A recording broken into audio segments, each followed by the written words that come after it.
What's up guys? I hope you are doing well. I am Dheeraj Rathore, welcoming to all on सब मैक IAS. My dear friend, जो आज का हम topic discuss करने वाले हैं ये है पार्ट 2 किसका, G20 का। तो कल बेसिकली जो बात की गई वो बेसिक्स के बारे में बात की गई थी कि एक्चुअली G20 क्या है, G20 क्यों बनाना पड़ा, G20 में कौन से मेंबर्स थे, कौन परमानेंट मेंबर्स हैं और कौन गेस्ट मेंबर्स हैं, ठीक है, ट्रॉइका किसे कहते हैं, ये बेसिकली अपन ने कल जाना है। क्लियर? तो आज बात करेंगे इसके आउटकम्स के बारे में। क्लियर? तो बात करते हैं आगे 17 एनुअल समिट ऑफ G20। कौन से नंबर का है ये? पहले बात 17। क्लियर? कहाँ हुआ था ये? बाली, जो कि इंडोनेशिया में है। क्लियर? और इसकी थीम क्या है? Recover together, recover stronger. एक साथ उभरेंगे और एक साथ मजबूत बनेंगे। क्लियर? इससे पहले कब हुआ था? 16 रोम। कहाँ पे? इटली। और जो अपकमिंग जो नेक्स्ट होगा वो कब, कौन से नंबर का होगा? 18। और उसकी प्रेसिडेंसी होस्ट कंट्री किसको दिया गया है? इंडिया को, जो कि कहाँ पे है? प्रगति मैदान, न्यू दिल्ली। क्लियर? तो this is all about the continuation of the series of G20 summit. Clear? तो बात करते हैं अब आगे। एक्चुअली जो बाली लीडरशिप हुआ उसमें क्या क्या डिक्लेरेशन हुआ, क्या क्या आउटकम्स हुआ। पहली बात ध्यान रखिएगा, सबसे मेन चीज जो यहाँ पे हुआ, जो कंडेम किया गया, वो वॉर इन यूक्रेन। जो रशिया ने यूक्रेन पे जो वॉर छेड़ रखी है, कब कब से चालू हुई ये? अराउंड February 24 से। क्लियर? इसने पूरी दुनिया को झकझोर दिया। कैसे झकझोर दिया, उसके आउटकम्स अभी स्टेप बाय स्टेप जानेंगे। तो क्या हुआ सबसे पहले बाली डिक्लेरेशन में? The declaration state that the war in Ukraine is causing economic difficulty as well as insecurity. सबसे मेन चीज़ तो इन्होंने ह्यूमन जो सफर्स कर रहे हैं, क्यों कर रहे हैं? क्योंकि इकोनॉमिक डिफिकल्टी से गुजर रही है हर कंट्रीज। इवन जो भी ह्यूमंस हैं, वहाँ के GDPs हैं, सब कुछ पूरा कंटिन्यूसली इम्पैक्टेड हो रहा है। और पूरी दूसरी बात, पूरे वर्ल्ड वाइड एक इनसिक्योरिटी जैसा माहौल बन गया है। क्यों ना आगे जाके न्यूक्लियर वेपन्स इसमें यूज़ हो जाए, क्यों ना ये न्यूक्लियर वेपन्स हो जाए तो वर्ल्ड वार थर्ड को में ये कन्वर्ट हो जाए। क्लियर? तो ये एक इनसिक्योरिटी वाली जो भावना है पूरे वर्ल्ड में चल रही है, तो इसको स्ट्रांगली कंडेम किया है। तो मोस्ट मेंबर्स स्ट्रांगली, ध्यान रखिएगा, strongly condemn the war in Ukraine and stress it is causing immense human suffer and experiencing existing fragilities in the global economy. मतलब ग्लोबल इकोनॉमी पे किस प्रकार से इसका इम्पैक्ट हुआ है, इसको स्टेप बाय स्टेप देख लेते हैं, क्योंकि इकोनॉमी में हर चीज़ एक दूसरे से कनेक्टेड है। अब कैसे इम्पैक्टेड हुआ है देख लेते हैं एक बार। सबसे पहली चीज़ तो आपकी जो ग्रोथ है वो कंस्टेंट हो गई, कम हो गई। अब ग्रोथ कम होने की वजह से क्या होगा? आपका इन्फ्लेशन बढ़ जाएगा। इन्फ्लेशन बढ़ जाएगा तो उससे क्या होगा? परचेजिंग जो पावर है आपकी घट जाएगी। परचेजिंग पावर घट जाएगी तो क्या होगा आपका? बताओ मुझे। Obviously GDP down. तो सीधा सीधा कहाँ पे, जो आपकी देश है उसकी ग्रोथ रेट पे इसका इम्पैक्ट हो रहा है। और देश की ग्रोथ रेट पे इम्पैक्ट होता है तो वर्ल्ड वॉर कहीं ना कहीं रिसेशन जैसे सिम्टम्स दिखने लग जाते हैं। क्लियर? तो इन्फ्लेशन बढ़ने की वजह से क्या होगा? सप्लाई चेन कन्फ्लिक्ट इश्यूज आने लग जाएंगे। सप्लाई चेन कन्फ्लिक्ट इश्यूज आने की वजह से क्या होगा? एनर्जी और फूड सिक्योरिटी पर इसका बहुत ज़्यादा इम्पैक्ट होगा। क्लियर? और इसकी वजह से क्या होगा? फाइनेंशियल जो स्टेबिलिटी है आपकी रिस्क पे आ जाएगी। तो माय डियर फ्रेंड्स, टोटल बात मिला की है कि फाइनेंशियल स्टेबिलिटी की यहाँ पे भी कंसर्न किया गया है कि कैसे भी करके जो ग्रोथ है, जिसे कि फाइनेंशियल स्टेबिलिटी बोला जाता है, इसको कांस्टेंट किया जाए या इसको लेस रिस्क पे रखा जाए। अब लेस रिस्क पे रखेंगे तो क्या करना पड़ेगा? कैसे भी करके जो वॉर जैसी चीजें हो रही है पूरे वर्ल्ड वाइड, ये इसको स्टॉप किया जाए। क्लियर? तो अब आगे बात करते हैं। नेक्स्ट, सिक्योरिटी के बारे में यहाँ पे कंसर्न किया गया है। अब सिक्योरिटी के बारे में क्यों कंसर्न किया गया है? The G20 declaration also called upon the international to step up efforts to counter, क्योंकि पूरे वर्ल्ड में कहीं ना कहीं इस बारे के टेररिज्म के बारे में बात की गई है। और टेररिज्म किससे इंपैक्टेड होता है? टेररिज्म को कहाँ से बढ़ावा मिलता है? Obviously funding. और फंडिंग कहाँ से होती है? Money laundering, terrorism financing, proliferation financing. ये प्रोलिफरेशन जो फाइनेंसिंग होती है इसे क्या बोलते हैं? बेसिकली जो आप जो फाइनेंस करते हैं वो किसके लिए करते हैं? टू एक्वायर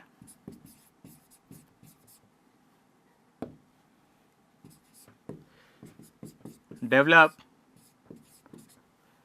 कौन से वेपन्स के लिए? बायोलॉजिकल वेपन, केमिकल वेपन और इसके अलावा न्यूक्लियर वेपन। उसे क्या बोलते हैं?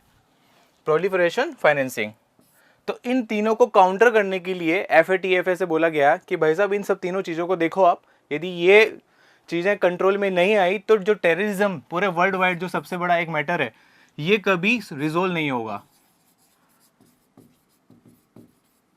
क्लियर? तो टेररिज्म और ये जो फाइनेंसिंग है, बढ़ावा देने के लिए क्या चाहिए अपने को? फाइनेंसिंग।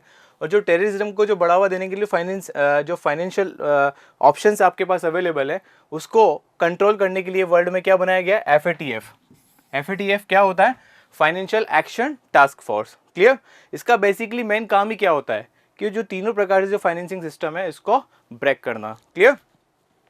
और जो इसका हेडक्वार्टर है कहाँ पे? याद रखिएगा, Paris.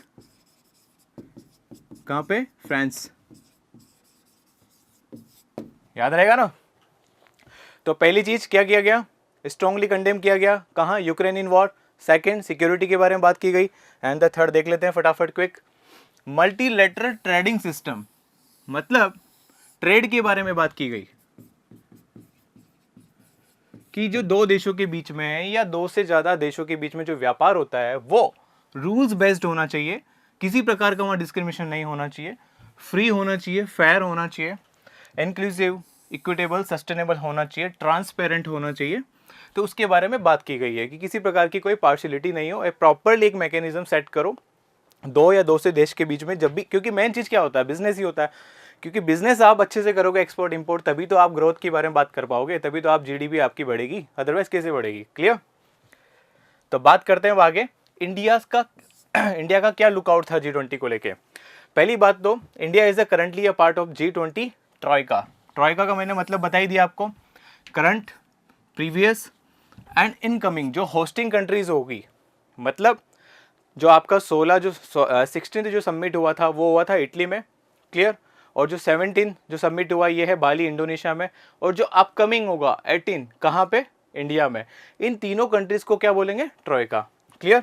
During India's presidency tenure Brazil and Indonesia would make up the troika. मतलब ये कि जब नेक्स्ट ट्रॉयका के बारे में बात करेंगे तो कौन कौन सी कंट्रीज होगी उसमें? India, Brazil and Indonesia. याद रहेगा ना? अभी कौन कौन सी कंट्रीज हैं? Italy, Indonesia and India. ऐसे भी याद रख सकते हो इसको, I3। और जो नेक्स्ट होगी वो कौन सी होगी? Indonesia, India and Brazil, IIB। Clear? तो बात करते हैं आगे। For the first time the troika would be having 3 developing nation and emerging economies providing a strong narrative of the concern of this economies.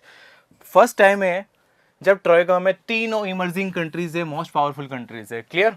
कौन सा? ये जो आपका ट्रॉयका भी प्रेजेंट में है, तीनों कंट्रीज मोस्ट इमर्जिंग इकोनॉमीज को शो करती है। Clear?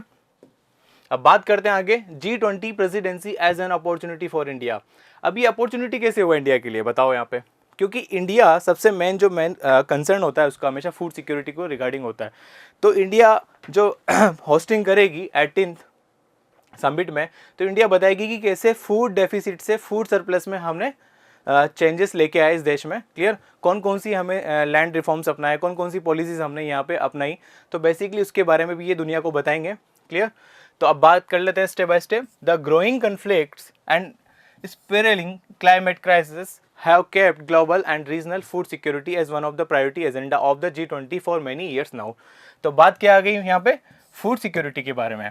Against this backdrop, India's presidency of G20 offers a historical opportunity for India to share its successful journey from a food deficit nation to a food surplus nation। आ गई ना बात समझ में? अब यहाँ पे देख लेते हैं ऐसा क्या किया था भाई साहब इंडिया वालों ने। जब आपको पता होगा कि जब पोस्ट इंडिपेंडेंस के बाद में आपको पता होगा फूड सिक्योरिटी कैसे थी, फूड बिल्कुल डेफिसिट कंडीशन में था। क्लियर? तो ऐसा क्या किया था इंडिया वालों ने कि जो फूड डेफिसिट जो था किस में कन्वर्ट हो गया? Food surplus.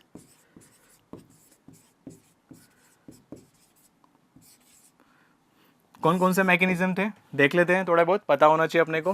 पहला, लैंड रिफॉर्म्स,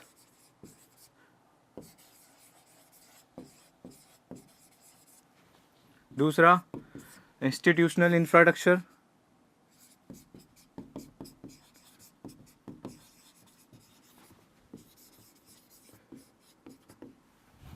तीसरा पब्लिक इन्वेस्टमेंट,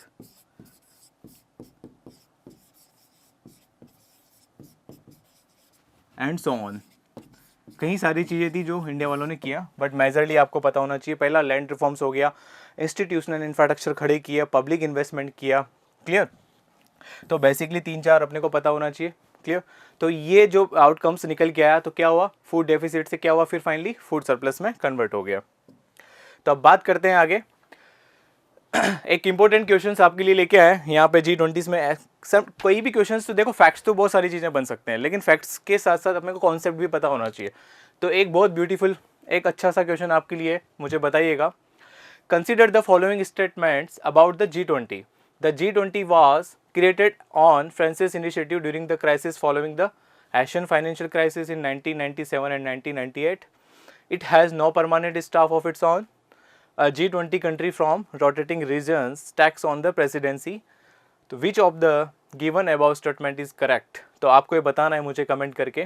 फिर नेक्स्ट जो आपका सीरीज होगा तो उसमें ये लिया जाएगा। क्लियर? आई होप जो आज आपको इन्फॉर्मेशन दी है आपको समझ में आया होगा। फिर भी किसी प्रकार का कोई डाउट रहता है तो आप मुझे कमेंट करके बता सकते हैं। Thank you very much. See you soon.